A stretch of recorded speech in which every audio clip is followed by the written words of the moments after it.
So I'm going to keep this video short, mainly because I only have 4 minutes left on my camera. But I was watching a video from Alex from Hoppos yesterday, and he was rebuilding the pump. And I was actually going to make a video about this a long time ago when I was working on the Caprice, but I lost my footage. But he had stuck the pump down in the vise, and he had just bolts hanging out of the bottom, and he was locking up the bolts, and it kind of looked like it was a pain in the butt to work with. He's taught me a lot, so maybe this will help him out, make his life easier. I don't know. It'd be cool if it did. But let me show you what I do, because it makes it a lot easier to work on a pump. First and foremost, I ditch the bolts. I'll put a stud in the bottom of it. Just a regular 3/8 by 18. I get all thread. Cut it a couple inches. You can trim it down to make it fit. That way it's not hanging out below your mounting bracket. But it makes it so much easier. Don't mind this pump. It's super old. I just grabbed it off the shelf. But that's not really the best part. I'll show you the best part here in a second. But that makes it so much easier to line up when you're trying to put it in the car, wrestle the heavy pump, trying to find a bolt hole. You don't have none of that. You just throw it down on the base, put a nut and a washer on the bottom, lock washer, you're done.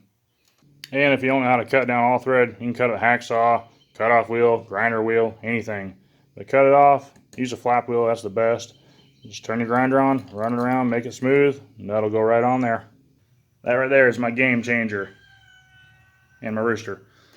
Just a regular piece of angle. Cut the same holes or same size holes as what's on the pump. I think it's 6.5. I could be completely wrong, but just cut you some holes or drill you some holes. Set your pump on there, and I'm going to mount it up, and I'll show you the advantages of doing it this way. So just like that, mount it up.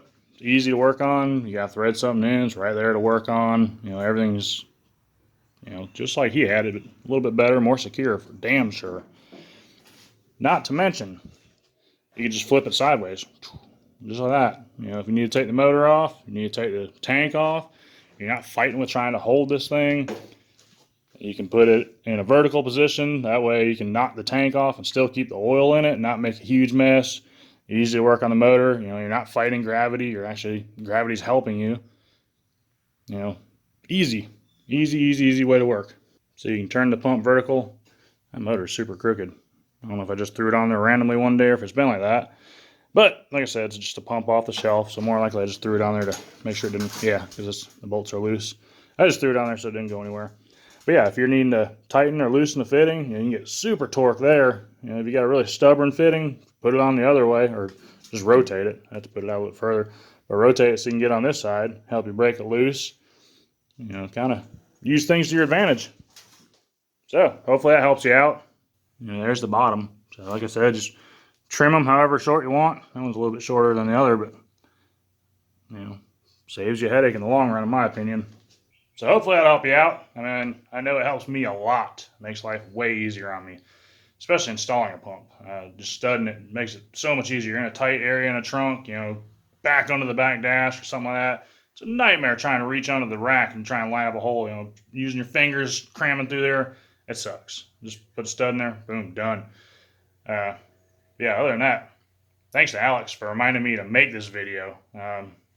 He teaches me a lot. Maybe I can teach him. That would be cool, like I said. If you aren't subscribed to his channel and you watch my channel, you need to subscribe to his channel because, why not learn from the best?